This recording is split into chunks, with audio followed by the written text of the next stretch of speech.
Hello दोस्तों, स्वागत है आप सभी का हमारे चैनल में। दोस्तों आज हम बात करेंगे क्लास 10th मैथ का। हम लोग पढ़ रहे थे दो चर वाले रैखिक समीकरण युग में pair of linear equation in two variable. दोस्तों हम लोग कौन सा एक्सरसाइज कर रहे हैं? देखिए प्रश्नावली 3.5 कर रहे हैं। इसका देखिए दो पार्ट में मैंने वीडियो बना दिया है। कौन सा क्वेश्चन? क्वेश्चन नंबर 1 का ये 4 क्वेश्चन, क्वेश्चन नंबर 2 का ये पहला क्वेश्चन और यहाँ पे दूसरा क्वेश्चन, ठीक है ना। ये पार्ट 1 वीडियो में है। अब पार्ट 2 वीडियो में है क्वेश्चन नंबर 3, क्वेश्चन नंबर 4 का पहला और दूसरा। ये पार्ट दूसरे वीडियो में है, यानी प्रश्नावली 3.5 के ये पार्ट 2 में है। देखे नहीं है तो लिंक जो है डिस्क्रिप्शन बॉक्स में है, वहाँ से जाकर देख सकते हैं। और मेरे बहुत सारे वीडियो को देखने के लिए चैनल को सब्सक्राइब करिए और प्लेलिस्ट में जाइए। वहाँ से सिस्टम से मैंने सारी वीडियो को रखा है। अब सारे चैप्टर के वीडियो को जाके वहाँ से देख सकते हैं, बेनिफिट ले सकते हैं। तो अब चलिए हम करें क्वेश्चन नंबर 3 को, ठीक है, चौथे का 3। देखिए यहाँ पे बोला है यश ने एक टेस्ट में 40 अंक अर्जित किए। जब उसे सही उत्तर पर 3 अंक मिले तथा अशुद्ध उत्तर पर 1 अंक की कटौती की गई। यदि उसे सही उत्तर पर 4 अंक मिलते हैं तथा अशुद्ध पर 2 अंक कटते हैं तो यश 50 अंक अर्जित करता है। टेस्ट में कितने प्रश्न थे? यानी टेस्ट में प्रश्नों की संख्या बताना है, राइट। देखिए ध्यान से, ऐसा क्वेश्चन ऐसे टेस्ट कहाँ होता है? क्या होता है? कॉम्पिटिटिव एग्जाम में होता है ना। कहीं भी हो सकता है जहाँ पे सही उत्तर पे नंबर मिले और गलत पे नंबर कट जाएं। तो चलिए इसको क्वेश्चन को कैसे करेंगे ये हम देखते हैं। अच्छा, यहाँ पे टोटल क्या पूछा था? टेस्ट में कितने प्रश्न थे, प्रश्नों की संख्या बताना है। देखिए मानेंगे यहाँ पे, माना टेस्ट में सही प्रश्नों की संख्या, सही प्रश्न मान लेते हैं x था, है ना। जो करेक्ट आंसर था, करेक्ट क्वेश्चन हुआ उसका कितना हुआ? x हुआ। और गलत यानी रॉन्ग हो गया, गलत प्रश्नों की संख्या कितना है? मान लेते हैं y है। अच्छा, टोटल प्रश्न कितने हो जाएंगे? यानी टोटल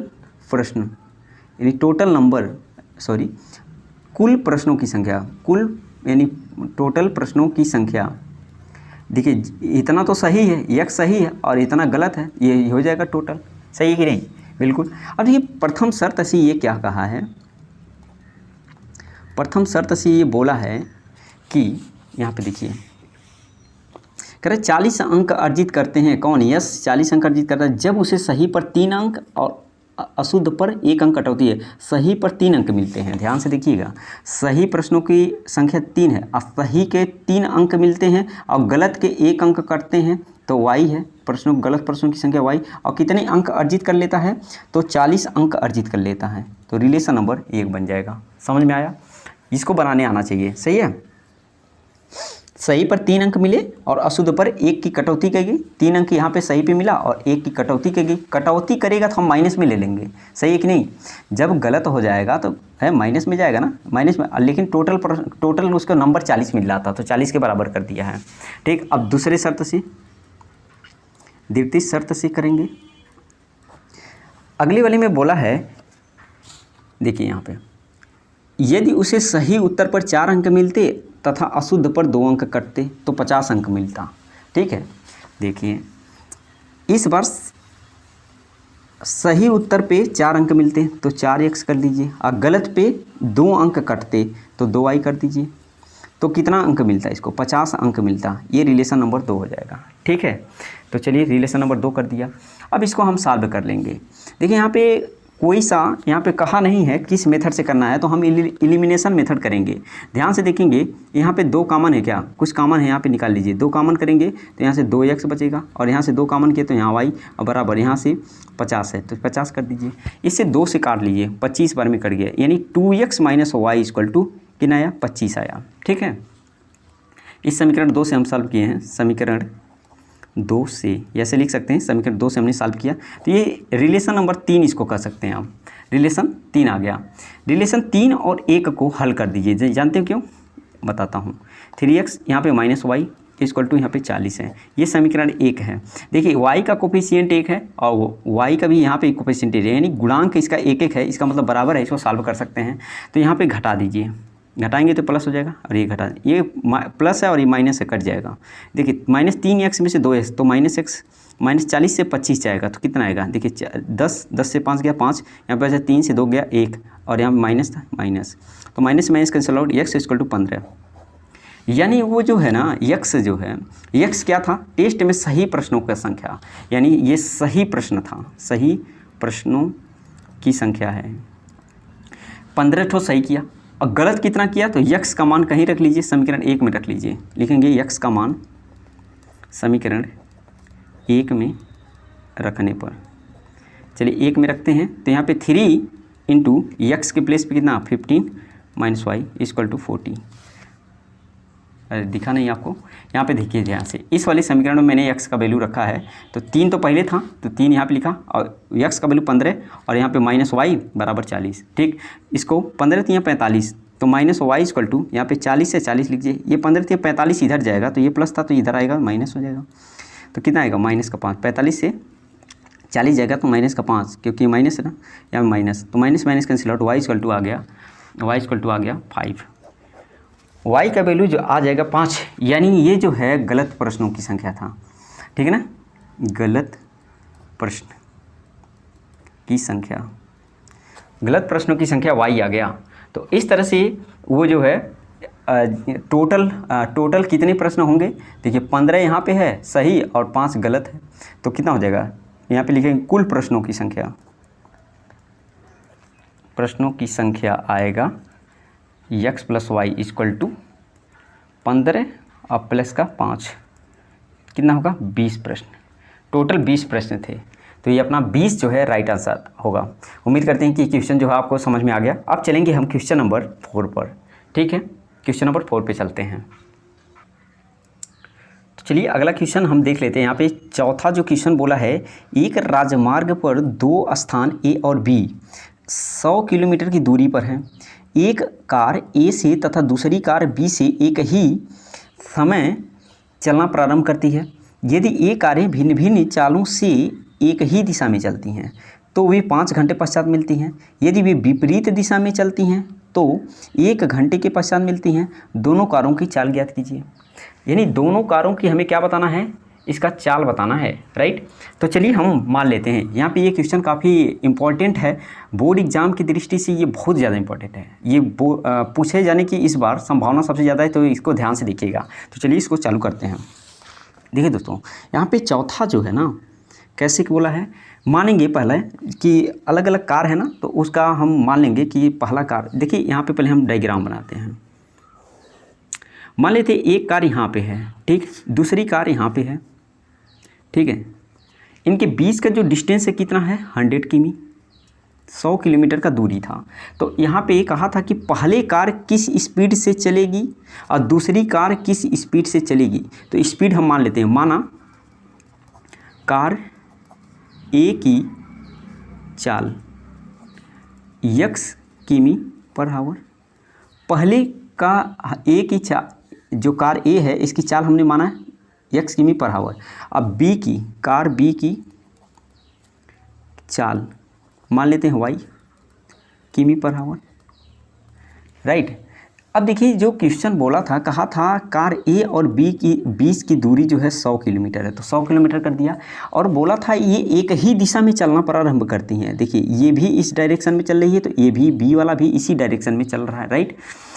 अब बोला कि 5 घंटे के पश्चात ये कहीं जाके मिल जाती है। तो 5 घंटे में तो बताइए बी भी कुछ दूरी चलेगा क्या, यहाँ तक चलेगा। मान लेते हैं यहाँ पे आ गया, इस सी पॉइंट पे आ गया, ठीक है, ये बी सी पॉइंट पे। अब 5 घंटे में ये भी इसी पॉइंट पे पहुँच जाएगा, सही है कि नहीं। 5 घंटे में दोनों कह रहा कि मिल जाती हैं, एक दिशा में चली तो 5 घंटे में ये मिलती हैं। समय कितना है, समय दिया है 5 घंटा, 5 आवर में दोनों कारें जो हैं यहीं पे आके सी पॉइंट पे मिल जाती हैं।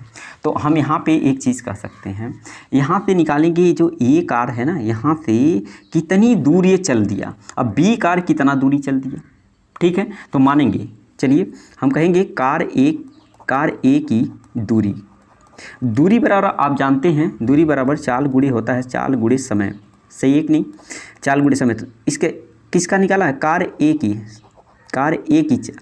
की दूरी, ठीक। चाल कितना है कार ए का, x है, और समय कितना लग रहा है 5 घंटे, तो कितना आएगा 5x, यानी 5x किलोमीटर यहाँ पे 5x किलोमीटर यहाँ से यहाँ तक की जो दूरी है 5x है, ठीक है ना। अब कार B का भी निकाल लीजिए, कार B की दूरी, कार B की दूरी देखिए, दूरी बराबर फिर चाल गुणे समय, चाल गुणे समय। देखिए चाल क्या माना, B का, B वाले का y माना है, और समय इसके लिए भी 5 ही घंटा लगता है, क्योंकि 5 घंटे में दोनों जाके ही मिलती हैं, तो 5 यहाँ पे 5y। अब ज़रा ध्यान से देखिए, जो चाल है एक्चुअल चाल, देखिए ये इसकी दूरी, ये भी दूरी, ध्यान से देखिए एक चीज़ कि इनके बीच की दूरी कितना था, 100 था। अगर यहाँ से यहाँ तक की टोटल दूरी कितना है, देखिए यहाँ पे निकला है 5x, और यहाँ से यहाँ तक कितना दूरी है, निकला है 5y। अगर इस टोटल में से इस 5y को निकाल दें, इतना देखिए A से C में से अगर BC को मैं निकाल दूं तो क्या AB बचेगा, बिल्कुल। तो वही काम यहाँ पे करेंगे कि इस टोटल दूरी में से इस BC वाले को निकालेंगे तो इतना आएगा। तो लिख लेंगे यहाँ पे 5x minus 5y equal to कितना, 100 कर देंगे, ठीक। इस दोनों में हम देखेंगे 5 कॉमन है, x minus y equal to कितना आया, 100। 5 से काट देंगे, 5 20 पर में आ गया, तो x minus y equal to 20। देखिए 20 5 100 होता ना, तो x minus y equal to 20 आया, रिलेशन नंबर 1 यहाँ पे कह देंगे, ठीक है ना। अब देखिए दूसरा कंडीशन क्या कहा था, दूसरा कंडीशन भी ज़रा जान लें। दूसरा कहा था कि यहाँ तक हो गया 5 घंटे में, यदि वे विपरीत दिशा में चलती हैं तो 1 घंटे के पश्चात मिलती हैं। अगर वो विपरीत दिशा में चले तो 1 घंटे मिलेंगे। तो ज़रा इसको भी डायग्राम हम फिर से बनाते हैं। देखिए मान लेते कार यहाँ पे A था और यहाँ पे B था, ये इधर चलेगा और ये वाला कार जो है इधर चलेगा। तो बोला है कितने घंटे में मिल जाती है, 1 घंटे के पश्चात, 1 घंटे में मिल जाएंगे, 1 आवर में समय दिया है, 1 घंटे में ये मिल जाती हैं। तो एक बात बताइए कि कार A द्वारा कितनी दूरी चला होगा, कार B द्वारा कितनी दूरी चला होगा 1 घंटे में, जो आपस में मिल जाती हैं, और उनके बीच का दूरी आपको पता है कि 100 किमी है। तो चलिए कार फिर से निकालेंगे, कार A की दूरी, कार A की दूरी 1 घंटे में, 1 घंटे में, तो ये नहीं लिखेंगे तभी काम चलेगा। 1 घंटे में दूरी बराबर होता है चाल गुणे समय, कितना होता है, चाल गुणे समय। तो चाल कितना है पहले का 1x, और समय कितना था, समय 1 घंटे, तो यहाँ पे आएगा x, ठीक। और देखिए इसी तरह कार B की दूरी निकालेंगे 1 घंटे में, तो कितना आएगा, चाल गुणे फिर से समय, चाल गुणे समय। तो एक बात बताइए, चाल B का चाल y है और समय कितना 1 घंटे में मिलते हैं, तो y आएगा, ठीक है ना। अब देखिए दोनों एक ही तरफ आ रहे हैं ना, ये अपोजिट डायरेक्शन चल रहे हैं, विपरीत दिशा चल रहे हैं, तो जो इसका आएगा, जो चाल आएगा वो कितना आएगा, या मैं लिख सकता हूँ एक चीज़ कि अपोजिट चलते हैं, अपोजिट 1 घंटे में ये x किमी चला पहला वाला, और दूसरा वाला जो चला y किमी चला, और चाल जो है एक तरफ आता है, विपरीत आता तो घटता है, तो x minus y is equal to किसके बराबर है, 100 किलोमीटर के। तो यहाँ पे कर देंगे 100, इसको कर देंगे रिलेशन नंबर 2, ठीक है ना। अब देखिए रिलेशन नंबर 1 यहाँ आया, रिलेशन नंबर 2 यहाँ पे आया, इन दोनों को सॉल्व कर दें तो अपना आंसर आ जाएगा, राइट। चलिए सॉल्व करते हैं। एक चीज़ यहाँ पे गलत हो रहा है दोस्तों, देखिए ये क्या हो रहा था, ये कर रहा था विपरीत दिशा ना, ये इधर चल रहा है और ये इधर चल रहा है, तो इसकी जो चाल होगी अपोजिट डायरेक्शन चल रहा है, तो ये जुट जाएगा ना भाई, क्यों, क्योंकि ये जल्दी मिलेगा तो ये जुटेगा। यहाँ पे x + y = 100 होगा, गलत हो रहा था, आप लोग ध्यान नहीं दे पा रहे हो। चलिए तो दोनों समीकरणों से समीकरण 1 और समीकरण 2 को हल कर देंगे, कहेंगे समीकरण 1 एंड 2 से, तो 1 था x minus y equal to कितना था 20, ये समीकरण 1 है। समीकरण 2 ये है x + y इक्वल टू कितना 100, समीकरण 2। इन दोनों को सॉल्व करें तो यहाँ से y से y कैंसिल आउट, ये 2x, ये विलोपन विधि होता है तो किसी से कर सकते हैं, 2x और 100 + 120 हो जाएगा 20, यहाँ पे 60 आ गया, तो x = 60 किलोमीटर प्रति घंटा पर आवर। यानी जो कार A था ये 60 की स्पीड से चला था, तो कार B कितना सी स्पीड से चला था, या x का मान कहीं रख दीजिए समीकरण 2 में, लेकिन ये x का मान समीकरण 2 में रखने पे, समीकरण 2 में रख दीजिए, तो x प्लस का y इक्वल टू कितना है 100 है, तो x की जगह ये पे रखेंगे कितना 60, और प्लस का यहाँ पे y इक्वल टू 100, ये y इक्वल टू 100 और 60 इधर आएगा, ठीक है ना, 60 को उधर लेंगे माइनस 60 इक्वल टू कितना आएगा 40, यानी y इक्वल टू आ गया 40 किमी पर हावर। उम्मीद करते हैं कि क्वेश्चन जो है समझ में आ गया है। तो यहाँ पे जो पहला कार ए था वो 60 किलोमीटर पर घंटे का स्पीड से चला था, दूसरा 40 किमी पर हावर की स्पीड से चल रहा था, राइट। तो अब चलते हैं, अपना लास्ट क्वेश्चन होगा। अच्छा दोस्तों, ये जो है क्वेश्चन नंबर 5वां जो है, ये 2-3 मेथड से आप बना सकते हैं। मैंने यहाँ पे एक ईजी मेथड था, इसको मैंने समझाने की कोशिश किया है, और एक मेथड है उससे भी हम कर सकते हैं, लेकिन इससे मैंने बताया है, कोई दिक्कत नहीं है। चलिए 5वां नंबर हम करते हैं, ठीक है। चलिए तो यहाँ पे लास्ट क्वेश्चन अब कर लेते हैं। बोला है एक आयत का क्षेत्रफल 9 वर्ग इकाई कम हो जाता है यदि इसकी लंबाई 5 इकाई कम कर दी जाती है और चौड़ाई 3 इकाई बढ़ा दी जाती है। यदि हम लंबाई को 3 इकाई और चौड़ाई को 2 इकाई बढ़ा दें तो क्षेत्रफल 67 वर्ग इकाई बढ़ जाता है। तो आयत की विमाएँ ज्ञात करो। तो आयत की क्या करना है, विमा बताना है। तो चलिए ज़रा हम कर लेते हैं इसको। 5वां क्वेश्चन है, लास्ट है। मान लेते हैं, माना आयत की लंबाई यक्स है और चौड़ाई क्या है, चौड़ाई वाई मान लीजिए, चौड़ाई वाई मान लिया, ठीक है। देखिए एक आयत इस तरह से है, अगर मान लेते हैं ये लंबाई है यहाँ से यहाँ तक और ये चौड़ाई है ये वाला, तो इसका क्षेत्रफल क्या हो जाएगा। तो क्षेत्रफल, आयत का क्षेत्रफल होगा, आयत का क्षेत्रफल लंबाई गुणे चौड़ाई, तो यक्स लंबाई है और चौड़ाई क्या होता है वाई। क्षेत्रफल होता है ना लंबाई गुणे चौड़ाई, तो ये लिख देंगे लंबाई की जगह पे एक्स, चौड़ाई की जगह पे, तो एक्स वाई हो गया, ठीक है। इतना आपको पता है, क्षेत्रफल मैंने ये निकाल दिया। अब प्रथम शर्त से क्या कहा था, प्रथम शर्त से देखिए कहा था कि एक आयत है, आयत की लंबाई पहले एक्स था, इस बार बोला है कि लंबाई को 5 इकाई कम कर दें, 5 यूनिट कम कर दें और चौड़ाई को 3 इकाई बढ़ा दें। तो यहाँ पे 3 इकाई बढ़ा दीजिए। तो क्षेत्रफल जो है, पहला क्षेत्रफल, अच्छा ये पहले क्षेत्रफल कितना आया, एक्स वाई आ गया है, यहाँ पे देखिए ना, ये क्षेत्रफल एक्स वाई। तो इस बार कहा है अगर लंबाई को 5 कम कर दें, चौड़ाई को 3 बढ़ा दें, तो क्षेत्रफल जो है 9 वर्ग इकाई कम हो जाता है। यहाँ क्षेत्रफल पहले एक्स वाई था, इससे 9 वर्ग इकाई कम हो गया, ठीक है ना। तो यहाँ पर वही चीज़ लिखेंगे, क्या लिख दें यहाँ पे, आयत का क्षेत्रफल इक्वल टू लंबाई गुणे चौड़ाई। तो लंबाई है, देखिए लंबाई गुणे चौड़ाई होता है आयत का क्षेत्रफल। तो लंबाई क्या है, x माइनस 5 और चौड़ाई क्या है y प्लस 5, y प्लस 3 है। अब देखिए यहाँ पे क्या करेंगे, ये आयत का क्षेत्रफल कितना आया है, x minus y x y minus 9, x y minus 9, ठीक है। इसको सॉल्व कर देते हैं, x y minus 9 equal to x का इसमें पूरे में मल्टीप्लाई होगा, तो एक्स वाई और एक्स का 3 में, तो 3x और 5 का y में, तो माइनस 5y, और यहाँ पे माइनस 5 का 3 में, तो माइनस 5 ये 15 है, ठीक है। एक्स वाई से एक्स वाई कैंसिल आउट हो जाएगा।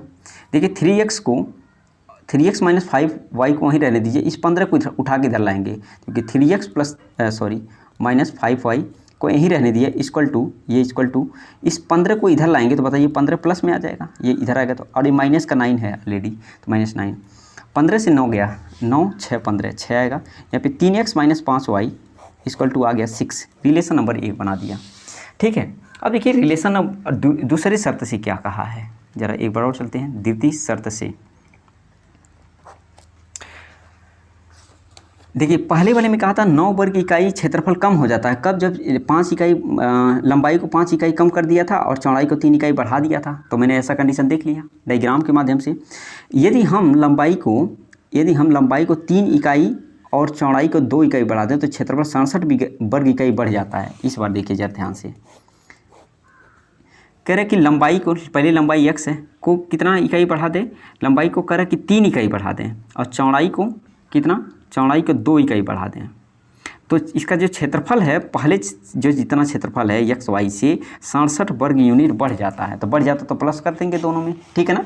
जब लंबाई बढ़ा रहा है, चौड़ाई बढ़ा रहा है, तो इसका क्षेत्रफल भी बढ़ेगा ऑलरेडी, ठीक है। तो चलिए लिखिए आयत का क्षेत्रफल, फिर से आयत का क्षेत्रफल लंबाई गुणे चौड़ाई होता है, आप जानते हैं।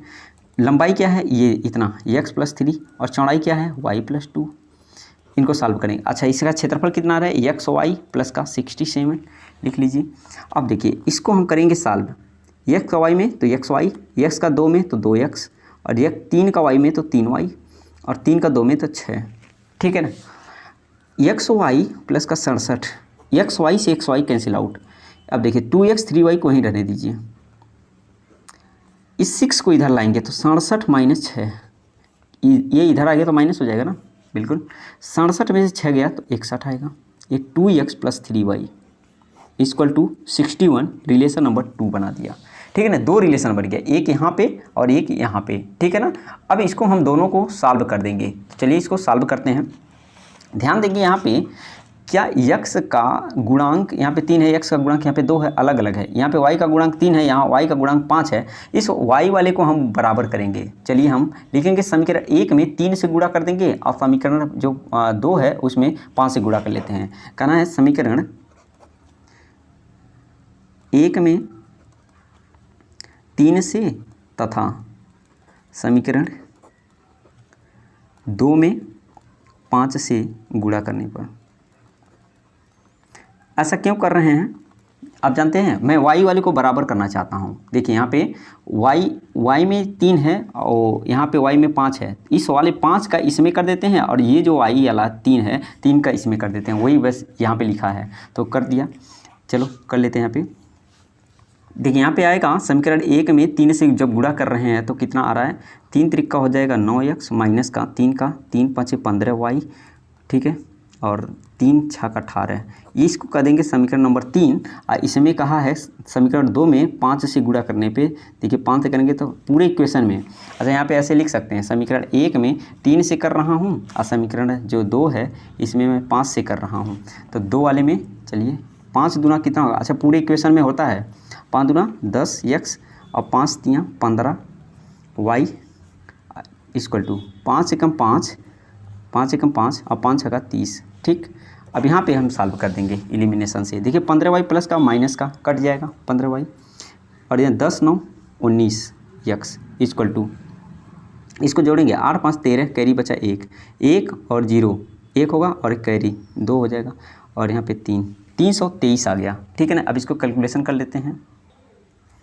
तो इसको देखिए काटेंगे ना, 19 से काटेंगे, 19 से कम 19 और यहाँ पे बचेगा और ये 17 बार में टोटल मतलब कट जाएगा। इसको कैलकुलेशन करेंगे 19 17 में 323 होता है, तो 19 से 17 बार में कट गया तो x इक्वल टू आ गया 17। और x हमने क्या माना था, x माना था इसका लंबाई, ठीक है ना, लंबाई है इसका, तो ये कर देंगे इसकी लंबाई जो है ये 17 है और चौड़ाई इसी x का मान समीकरण कहीं रख दें, समीकरण 1 में चलिए रख लेते हैं, चाहे समीकरण 2 में रख दीजिए, ये है समीकरण 2। चलिए x का मान 1 में रखेंगे थोड़ा सा ईजी होगा क्योंकि यहाँ पे देखिए 6 है, आसान होगा थोड़ा सा, तो समीकरण 1 में रखेंगे, लिखेंगे x का मान समीकरण 1 में रखने पर। चलिए 1 में रखेंगे तो यहाँ पे 3 गुणे x बराबर 17 है और यहाँ पे माइनस 5y इक्वल टू 6 है। तो चलिए इसको सॉल्व कर देते हैं। 17 3 51 और माइनस का यहाँ पे 5y बराबर 6, यहाँ माइनस 5y रहने दीजिए 6 और 51 को इधर लाइए, ठीक है ना। 51 में से 6 निकल जाएगा तो 11 में से 6 गया 5 आएगा, ठीक है ना। और यहाँ पे 4 बचा तो माइनस का 45, 5y माइनस से माइनस कैंसिल आउट, 5 9 45 यानी y इक्वल टू 9 आ गया। इसका मतलब जो अपना चौड़ाई था ये चौड़ाई माना था और ये क्या माना था, लंबाई। तो लंबाई आएगा 17 और चौड़ाई आएगा 9, ठीक है ना। ये 9 इकाई और ये कितना, सॉरी ये 17 इकाई और ये 9 इकाई आ जाएगा आंसर। तो उम्मीद करते हैं कि ये जो क्वेश्चन है आपको समझ में आ गया है। तो इसी तरह का वीडियो को प्यार देने के लिए और पूरा सपोर्ट देने के लिए, पूरा टाइम देने के लिए, पूरा वीडियो को देखने के लिए आपका बहुत बहुत धन्यवाद। और चैनल पे नए हैं आप तो चैनल को प्लीज़ सब्सक्राइब कर लीजिए, अपने दोस्तों में ज़रूर शेयर कर दीजिए। वीडियो को लाइक नहीं अभी तक किए हैं तो वीडियो को लाइक भी कर दीजिए। तो फिर मिलते हैं चलिए अगले वीडियो में, तब तक के लिए बाय बाय दोस्तों।